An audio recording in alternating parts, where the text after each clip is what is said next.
마지막으로 건설교통위원회 서지현 의원님 발언해 주시기 바랍니다.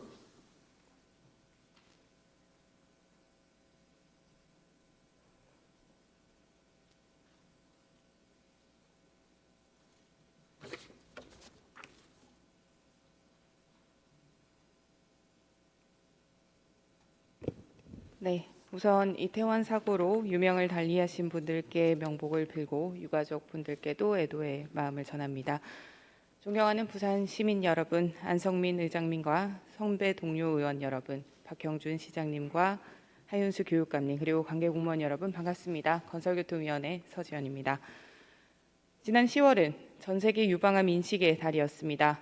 현재 국내 암을 경험한 누적 생존자는 215만 명이 넘으며 2019년 발표한 암 환자의 5년 상대 생존율은 70.7%입니다.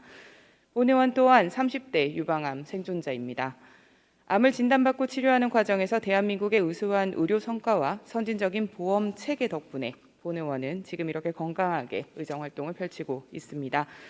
하지만 동시에 사각지대도 발견하였습니다. 바로 치료 이후의 삶입니다.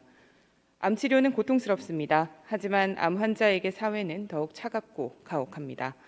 이제껏 대한민국 암 관리 또한 예방과 진료 중심이었습니다.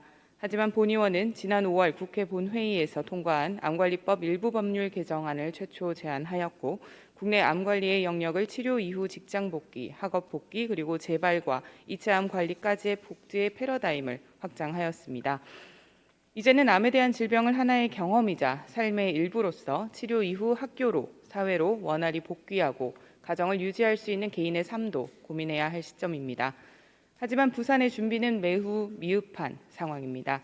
부산은 암 발생률 1위, 사망률 1위, 회피 가능 사망률 3위의 도시입니다. 청년 인재 유출, 인구 유출 등으로 고용 가능 인구 감소에 대한 우려를 호소하고 저출산 고령화라는 시대적 문제를 마주하고 있으면서 시민의 건강권과 질병 관리에 관한 철학 그리고 정책은 전무합니다. 본 의원은 우선 그동안 단 한 번도 구체적으로 원인 규명조차 하지 않은 현 상황을 질책합니다. 그리고 오늘 이 귀한 시간을 통해 박형준 시장님과 부산시 관계부처에 2023년 6월부터 시행 예정인 암관리법에 의거해 지역사회 기반 부산형 암 애프터케어를 제안하고자 합니다. 첫째, 부산 시민은 암을 진단받아도 치료와 가정을 병행할 수 있도록 지원해 주십시오. 최근 젊은 암 환자의 수는 계속해서 증가하고 있습니다. 암 생존자는 건강과 사회적 문제를 복합적으로 겪게 되지만 이에 대한 체계적 관리와 대비는 전무합니다. 특히 20대, 30대 젊은 암 환자들은 항암 치료를 받는 과정에서 가입력의 손상을 입고 난임을 겪을 수 있습니다. 결혼과 출산은 시민의 행복과 존엄에 관한 문제입니다. 부산시는 기존 건강지원 사업에 난임부부 지원 정책이 있는 만큼 암을 진단받은 젊은 층이 난임으로 이어지지 않도록 사전 가입력 보존을 위해 정책 지원 대상과 적용 범위 확대를 검토해 주십시오.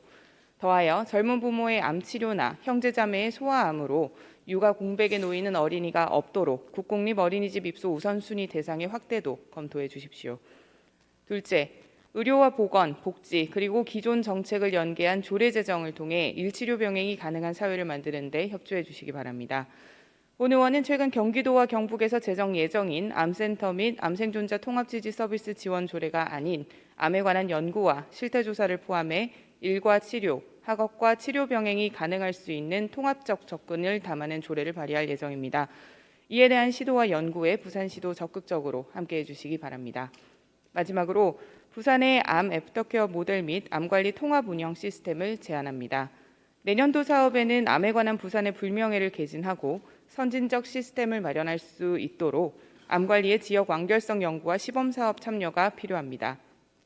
복지 예산은 대부분 매칭 펀드로 이루어지는 만큼 부산의 암 관리와 시민 건강권에 대한 시의 의지와 적극 행정이 필요합니다. 부산 인구 전체 암 실태 조사를 포함해서 헬스케어 기술 개발이나 지자체 건강 바우처 지원 대상 확대 등 다양한 사업을 검토해 주십시오.